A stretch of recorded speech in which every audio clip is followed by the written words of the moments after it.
दर्शकों का अन्नदाता कार्यक्रम में स्वागत करती हूं। किसान बहुत परिश्रमी होते हैं। वे खेतों में जी तोड़ मेहनत करते हैं, जो अनाज, फल और सब्जियां उगाते हैं। हमारे देश की अर्थव्यवस्था का लगभग समूचा भार उन्हीं के कंधों पर ही है। ऐसे ही भारतीय किसानों को खेतीबाड़ी से जुड़ी बहुत सी नई, रोचक और लाभकारी जानकारियां देने के लिए हर रोज सुबह हम आपके साथ आते हैं। तो चलिए कार्यक्रम शुरू करने से पहले देखते हैं क्या है आज के अन्नदाता में। हमारे राज्य के अधिकतर किसान भाई गाय भैंस का पालन करते हैं और इस मौसम में इन दुधारू पशुओं से स्वच्छ एवं शुद्ध दूध का उत्पादन लेने के लिए कुछ बातों पर ध्यान देने की जरूरत होती है। तो आप दूध दोहन से लेकर उसे बाजार में बेचने तक कौन कौन सी सावधानियां रखें, इस बारे में सुझाव दे रहे हैं डॉक्टर दानवीर सिंह। जैसे कि आजकल आप जान रहे हैं कि हमारे यहाँ दुग्ध उत्पादन की वैसे तो कोई कमी नहीं है, पर फिर भी जैसे कुछ तरीकों को अगर हम ध्यान में रख के ये कर सकते हैं कि जैसे दुग्ध है तो उसको किन किन तरीकों पे लेके हम उसको स्वच्छ रख सकते हैं। खासकर हमको ऐसे आहार बिल्कुल नहीं देने हैं जिनसे हमारे पशु के दुग्ध में कुछ प्रकार का स्मेल हुआ है। जैसे कि अगर हम जैसे प्याज का है और लहसुन का है, गोभी है, और इस टाइप के पशुओं को न खिलाएं, क्योंकि वो किसान भाई ध्यान नहीं देते और उसमें वो खिला देते हैं और वही स्मेल दुग्ध में आती है, तो उसकी फिर मार्केट में कीमत भी कम हो जाती है। हमारे कुछ पशुपालक भाई गाय तथा भैंसों का दूध निकालते समय लापरवाही करते हैं, जिसके कारण दूध की गुणवत्ता तो खराब होती ही है, साथ ही साथ ऐसे दूध का सेवन करने वाले लोगों के स्वास्थ्य पर भी बुरा प्रभाव पड़ता है। इसलिए आप दूध दोहन के समय कौन कौन सी सावधानी रखें, आइए जानते हैं। दूध निकालने के समय पे हमें सबसे विशेष ध्यान रखना है। पहले तो आपको जहाँ पशु का दूध निकालना है, स्थान स्वच्छ होना चाहिए, जहाँ पे कि कोई भी कंटामिनेशन के चार्जेस कम रहें। सर्वप्रथम जैसे हम पशुओं की बात करें तो अगर हम पशुओं को अगर स्वच्छ रखें, जैसे दूध निकालने से पहले या सुबह या शाम स्वच्छ पानी से साफ कर लें। आसपास का जो एरिया है वो स्वच्छ होना चाहिए और ढलान वाली जगह होना चाहिए। अगर ढलान वाली जगह रहेगी तो जैसे गोबर है या मलमूत्र है, वो मूत्र क्या होगा, आसानी से बाहर निकल जाएगा। या उसकी जो है दूध निकालने वाले स्थान को स्वच्छ पानी से साफ कर लें।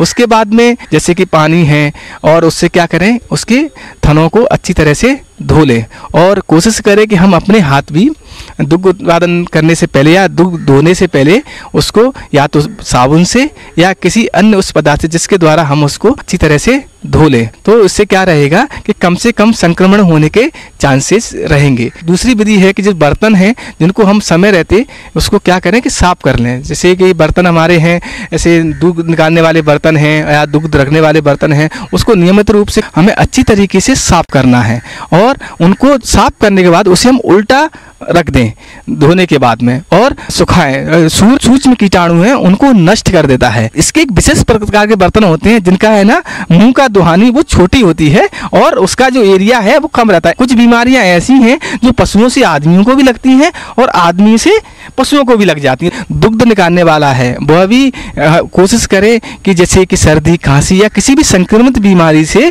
पीड़ित न हो और ऐसे आदमी को उसके संपर्क में न आने दें, और या ऐसा पशु है तो उसको अलग कर लें। यह हमको विशेष रूप से ध्यान रखना है। दूध दोहन करने वाले ग्वाले के नाखून कटे हुए होने चाहिए तथा उसे अपने सिर पर कपड़ा बांध लेना चाहिए। दूध निकालते समय धूम्रपान नहीं करना चाहिए। ग्वाले को पूर्ण हस्त विधि से ही दूध निकालना चाहिए, क्योंकि आप जानते हैं 4 थनों से दूध निकलता है। कभी कभी विशेष रूप से एक हाथ थन में दूध की कंसिस्टेंसी वो चेंज हो जाती है, मतलब उसमें दूध में मैलापन है या दूध में लालपन है, मतलब थक्के टाइप के आ रहे हैं, थनों पे सूजन भी आती है। तो ऐसे दूध को हम अपने मुख्य दूध में न मिलाएं, उसको एक अलग बर्तन में निकाल लें और कोशिश करें कि उसको जल्द से जल्द वेटरनरी डॉक्टर हैं उनको संपर्क करें। तो जैसे थनैला है तो उसी समय अगर हम लोग किसान भाई हमारे जागरूक हो जाए तो उस बीमारी से हम बच सकते हैं। कि सर्वप्रथम हम दुग्ध को निकालने के बाद उसको शीत वाली जगह पर, जहाँ पे ठंडक हो उस जगह पर रखें, या उस रूम में कूलर हो, पंखा हो, इस टाइप की व्यवस्था रखें जहाँ पे ज़्यादा तापमान नहीं होना चाहिए। दूसरा जो बर्तन है, बर्तन भी हमारे स्वच्छ और एकदम क्लीन होना चाहिए। और उसके बाद जब हम उसको ट्रांसपोर्ट कर रहे हैं, यानी हम जब बाजार के लिए मार्केट में बेचने के लिए ले आते हैं, तो उसके चारों तरफ कोशिश करें कि कुछ कपड़ा या इस टाइप का वो लगा ले। अब समस्या आती है आगे जाके कि हमको क्या डोर टू डोर मीन्स घर टू घर हमको दुग्ध देना पड़ता है। उसमें अगर जितना बड़ा मुंह रहेगा उससे खोल के किसान भाई देने की कोशिश करते हैं। अगर इसमें मेरा एक छोटा सा सुझाव है कि इसमें अगर एक नीचे टोंटी लगा ली जाए, मीन्स होता है नल, जिसको आपने देखा होगा, और बहुत ईजी है, आसानी से मॉडिफाई कर सकते हैं। और उसमें क्या रहेगा, उसको आपको ढक्कन को बार बार न खोलने से क्या होगा कि कंटामिनेशन के चांसेस कम रहेंगे, आपका हाथ भी नहीं लगेगा, उससे आपका लीटर बार बार अंदर नहीं करना पड़ेगा। आप तो जानते हैं कि वातावरण में अच्छे भी कीटाणु होते हैं, तो वातावरण में रोगाणु युक्त भी कीटाणु होते हैं, उनसे बचाने के लिए हम अगर टोंटी का उपयोग करें और उसको बार बार हाथ और वो न डालें तो उस समय भी हम इस टाइप के कर सकते हैं। ब्रेक के बाद आप सभी दर्शकों का अन्नदाता में स्वागत है। चलिए अब रुख करते हैं अगली कड़ी की ओर। हमारे देश के किसान कड़ी मेहनत कर अन्न उपजाते हैं, लेकिन जब बात उपज को बेचने की आती है तो अक्सर उन्हें अपनी उपज का सही दाम नहीं मिलता, और इसका कारण है किसानों को उपज बेचने का सही तरीका मालूम नहीं होता, जिससे वे अपने उत्पाद को कम दाम में ही बेचने को मजबूर हो जाते हैं। इससे बचने के लिए किसान क्या करे, चलिए जानते हैं डॉक्टर मोहित शर्मा से। वो अपनी उपज के लिए पर्याप्त भंडारण और माल गोदाम संबंधी सुविधाएं न मिल पाने के कारण उन्हें अक्सर भारी नुकसान उठाना पड़ता है। इस वजह से वे अक्सर औने पौने दामों पर अपनी उपज बेचने पर विवश हो जाते हैं। ये समस्या पूरे देश में देखी जा रही है, जिससे सभी कृषि उत्पाद प्रभावित होते हैं। अब किसान फसल तैयार करते हैं तो उसमें वो बहुत ज़्यादा खर्चे भी करते हैं और बहुत ज़्यादा मेहनत भी करते हैं। अगर इस सब के बावजूद किसान भाई अगर अपना मुनाफा नहीं कमा पाएंगे तो उनके लिए अगले फसल चक्कर में अच्छी फसल लगाना बहुत मुश्किल हो जाता है। इसीलिए कई ऐसी बातें हैं, जैसे मंडी का सही चुनाव, किस मंडी में क्या भाव चल रहा है, और फसल बेचने के विभिन्न विकल्पों का किसान भाई को पता होना चाहिए। और इस स्थिति में क्या होता है, जैसे किसान भाई के पास साधनों का अभाव होता है तो वो या तो बिचौलियों या फिर अन्य छोटे व्यापारियों के अधीन रहते हैं, और इसके चलते उनको अपनी फसल का उचित मुनाफा नहीं मिल पाता। इस दिशा में सरकार की तरफ से भी कई कदम उठाए गए हैं, लेकिन किसान भाइयों को उनकी योजनाओं का सही तरीके से पता ना होने के बावजूद उसका लाभ नहीं ले पाते हैं। जैसा सरकार की तरफ से कृषि मूल्य नीति में न्यूनतम समर्थन मूल्य निर्धारित किया जाता है, जो मूल्यतः 23 तरह की फसलों पे निर्धारित किया जाता है, और उसमें इस बात को सुनिश्चित किया जाता है कि किसानों को अपनी कम से कम लागत तो प्राप्त हो ही जाए, क्योंकि आए दिन मंडी में भाव गिरते रहते हैं और कभी कभी भाव इतना नीचे चला जाता है कि किसान भाई अपनी फसल का लागत भी नहीं प्राप्त कर पाते। जबकि इन फसलों के ऊपर जो सरकार MSP न्यूनतम समर्थन मूल्य देता है, ये किसान भाई कॉल सेंटर में भी पता कर सकते हैं, कॉल करके 1800, 1801, 551 जो कॉल सेंटर का नंबर है।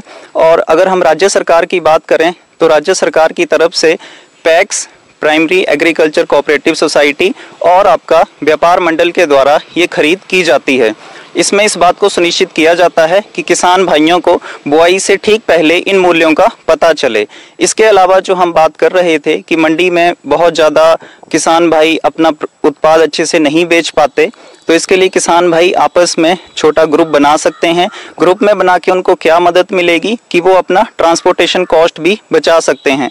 जैसे अगर वो अपना उत्पाद इकट्ठा लेके मंडी में लेके जाते हैं तो वहाँ पे वो अपने उत्पाद का सही मूल्य प्राप्त कर सकते हैं, वो एक पकड़ बना सकते हैं मार्केट में। आमतौर पर कोई भी व्यक्ति जब खरीदारी करने जाता है तो वो देख परख कर ही किसी उत्पाद को खरीदता है। उसी तरह से यदि किसान मंडी में अपनी उपज लेकर जाते हैं तो उसकी उपज को भी देख परख कर ही पता लगाया जाता है कि सही दाम कितना होगा। इसके लिए सरकार के अपने मानक तय हैं। किसान अपने स्तर पर अपनी उपज की गुणवत्ता में सुधार ला सकते हैं, जिनमें फसल कटाई के बाद उत्पाद की ग्रेडिंग, श्रेणीकरण और पैकिंग पर विशेष ध्यान देने की जरूरत है। इसके अलावा किसान भाई कुछ सरकार की साइट्स हैं, जैसे commission of agriculture cost and prices है, CACP है, वहाँ पे इन मूल्यों का पता चल सकता है। नज़दीक के कृषि केंद्र या पैक्स सोसाइटी में जाके किसान भाई वहाँ के अधिकारियों से इस चीज़ का पता कर सकते हैं। और इसके अलावा जैसे आपका एगमार्क नेट है, वहाँ पे भी विभिन्न तरह की मंडियों के प्राइसेस का पता चलता है, तो किसान भाई इन चीज़ों का फायदा उठा सकते हैं। आज का युग आधुनिक युग है। आज देश के अधिकांश भाग में इंटरनेट मौजूद है। कई प्रदेशों में मंडियां भी डिजिटल हो गई हैं, जहां पर ऑनलाइन आप अपने उत्पाद को व्यापारी को बेच सकते हैं। इसके अलावा कई ऐप भी उपलब्ध हैं, जिसके माध्यम से आप मंडियों में जिंसों के भाव घर बैठे मालूम कर सकते हैं। इसी प्रकार इंटरनेट का प्रयोग कर आप अपने उत्पाद का भाव जान सकते हैं और इसमें क्वालिटी या आपका गुणवत्ता की जानकारी होना भी किसान भाइयों के लिए बहुत ज़रूरी है। जैसा धान में सरकार ने सुनिश्चित किया था कि 17% मॉइस्चर कंटेंट होना चाहिए, तो अगर ग्रेडिंग किसान भाई अच्छे से करें, गुणवत्ता की जानकारी रखें, तो भी उनको अपने उत्पाद का अच्छा भाव मंडी में मिल सकता है, मार्केट में मिल सकता है। साथ ही अगर किसान मंडी में उपज को लेकर जाते हैं तो उसे सबसे पहले मंडी का आवक पत्र बनाना चाहिए, जिसमें जानकारी के तौर पर जीन्स की मात्रा, किसान का नाम, वाहन की जानकारी, जीन्स का नाम, मोबाइल नंबर इत्यादि सूचनाएं लिखी जाती है। इसके बाद किसान को अपनी उपज खुली बोली पर ही बेचनी चाहिए और उपज बेचने के बाद उसे मंडी अधिकारी से अपनी उपज का विक्रय पत्र लेना चाहिए, जिसमें दाम, जीन्स की मात्रा, क्वालिटी, उपज का कुल मूल आदि लिखा होता है। तभी किसानों को अपनी उपज का सही दाम मिलेगा। किसान इस सुविधा का लाभ उठा सकते हैं और अपनी उपज का सही दाम ले सकते हैं।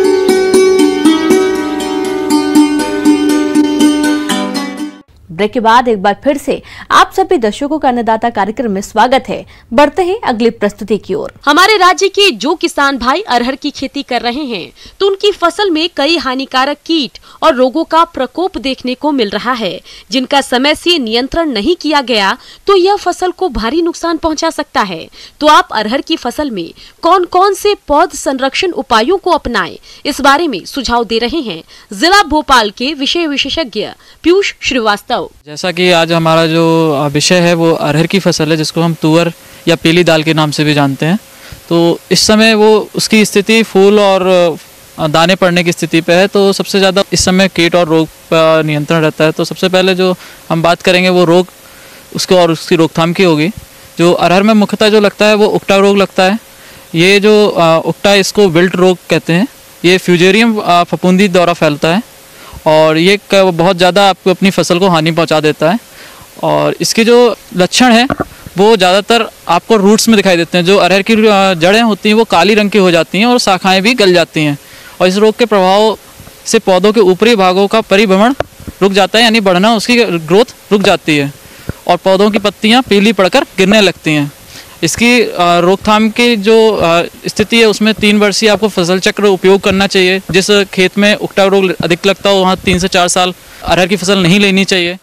किसान भाइयों, कृषि के जोखिमों को कम करने हेतु आप अरहर के साथ अंतर्वर्ती फसल रूप सोयाबीन की, अरहर गन्ना, उरहर उर्द, अरहर मूंग, अरहर लोबिया लगा सकते हैं, जो अरहर की उत्पादकता को प्रभावित किए बिना इन फसलों से 4 से 7 क्विंटल प्रति हेक्टेयर अतिरिक्त उपज ले सकते हैं। और रोग रोधी किस्में जैसे कि मुक्ता, इस तरीके की किस्मों को लगाना चाहिए।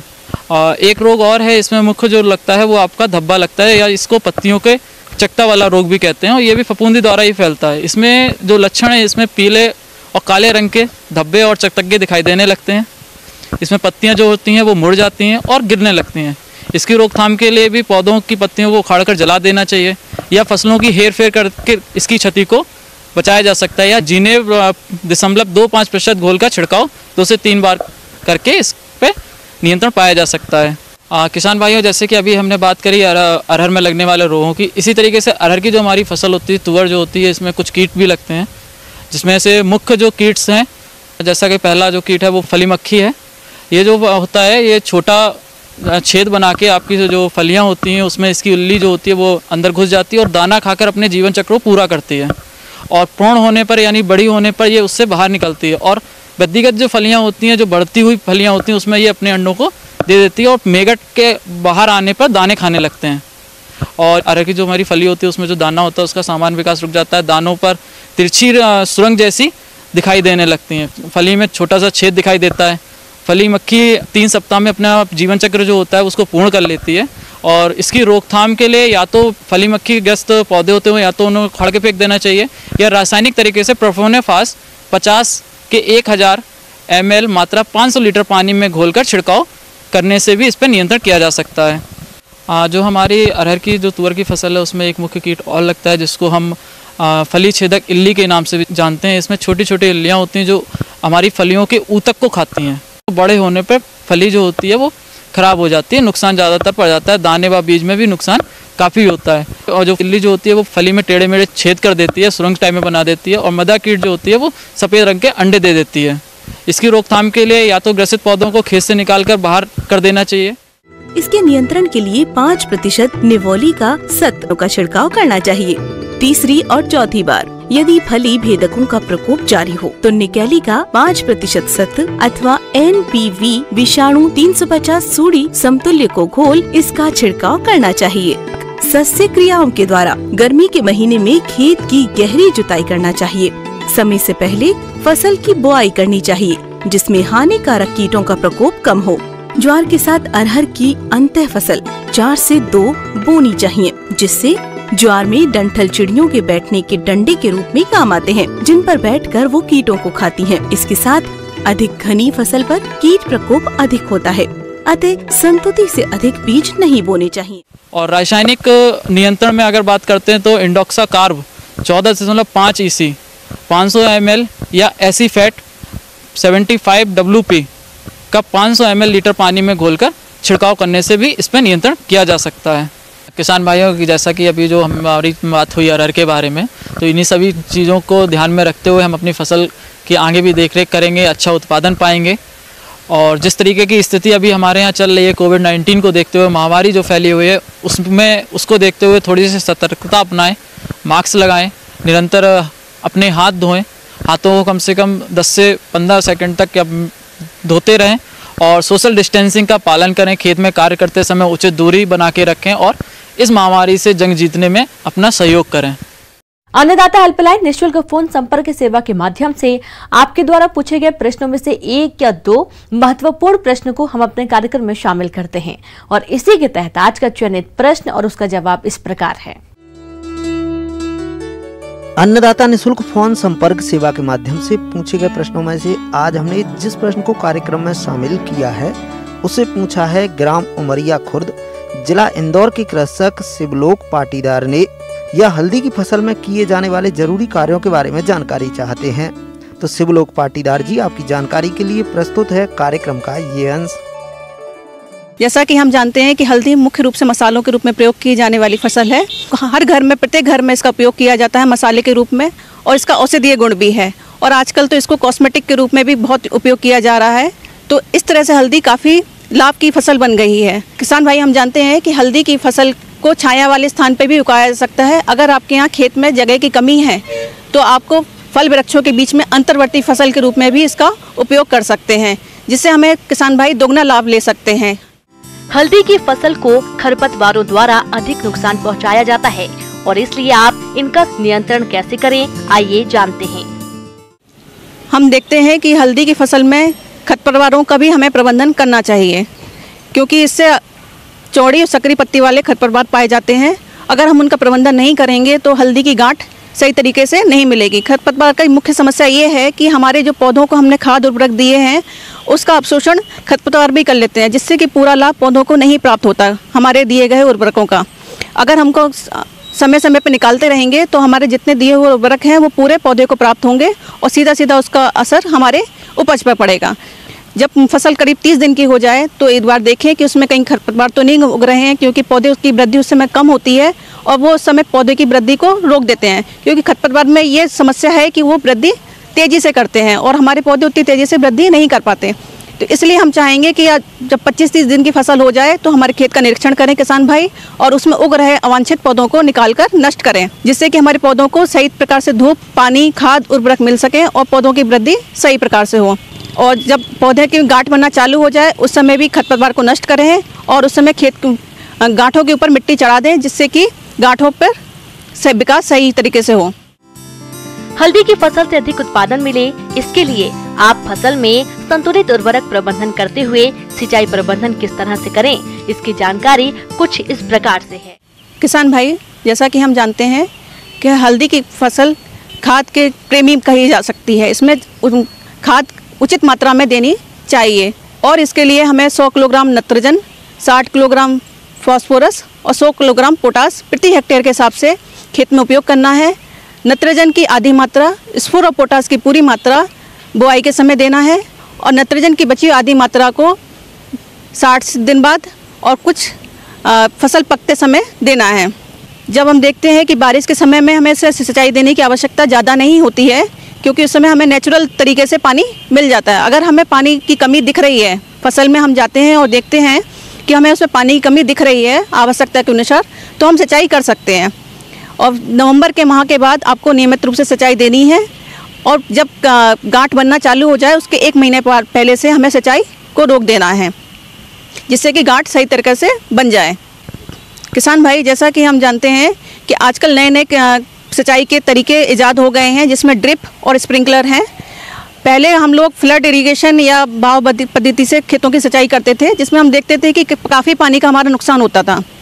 स्प्रिंकलर या ड्रिप इरिगेशन से हमें ये फ़ायदा है कि इसमें पानी की कम आवश्यकता होती है और जितना पौधों को पानी की जरूरत होती है उतने ही पानी दिया जाता है। हल्दी की फसल को कीट और रोग अत्यधिक हानि पहुंचाते हैं, तो आप इनकी पहचान कर नियंत्रण कैसे करें, आइए जान लेते हैं।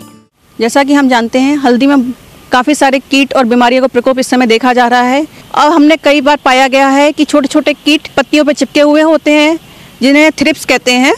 ये पत्तियों से, पौधों से रस चूसकर उसकी बढ़वार को प्रभावित करते हैं। तो इन कीटों के नियंत्रण के लिए डाइमेथॉयड 2 ml दवा प्रति लीटर के हिसाब से छिड़काव करें, तो इस कीट के प्रकोप से हम बच सकते हैं। किसान भाई, जैसे हम देखते हैं हल्दी में कई तरह की बीमारियां भी पाई जाती हैं। अगर हम उनकी रोकथाम समय पर करें तो हम अधिक उपज ले सकते हैं। इसमें प्रमुख बीमारियों में हमारी प्रमुख है प्रकंद एवं जड़ विगलन। इस बीमारी में हम देखते हैं कि हल्दी के कंद में सड़न पैदा हो जाती है और जब हम उखाड़ कर देखते हैं तो कंदों में एक लसलसा पदार्थ निकलता है जो उसके उपज को प्रभावित करता है।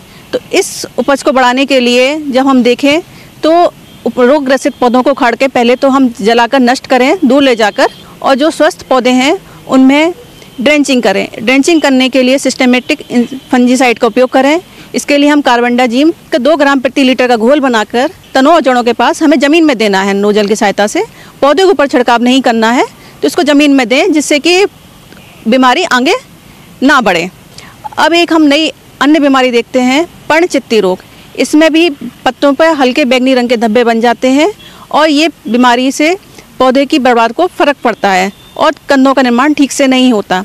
तो इसके लिए मैंकोजेब इसका 2 ग्राम प्रति लीटर का घोल बनाकर छिड़काव करें। सही तरीके से प्रबंधन करें तो हम हल्दी की अधिक उपज ले सकते हैं और इस उपज करीब 200 से 250 कुंटल कच्ची हल्दी प्राप्त कर सकते हैं। किसान भाइयों, अन्नदाता आपकी सेवा के लिए संकल्परत है। कृषि संबंधित समस्या एवं सुझावों के लिए आप हमें इस पते पर संपर्क कर सकते हैं। प्रोड्यूसर अन्नदाता news 18 Madhya Pradesh Chhattisgarh, Ramoji film city, Hyderabad 501512। साथ ही आप हमें ईमेल भी कर सकते हैं। हमारा ईमेल है p18annadatamp@nw18.com। और इसके अतिरिक्त आप हमें निःशुल्क हेल्पलाइन नंबर 180041922155 पर सोमवार से शनिवार सुबह 10 से शाम 4 बजे के बीच संपर्क कर सकते हैं। किसान भाइयों, अब समय हो रहा है आपसे विदा लेने का, तो हमारी अन्नदाता टीम को दीजिए इजाजत। कल फिर आपसे मुलाकात होगी कृषि संबंधित कुछ और महत्वपूर्ण जानकारियों के साथ। नमस्कार।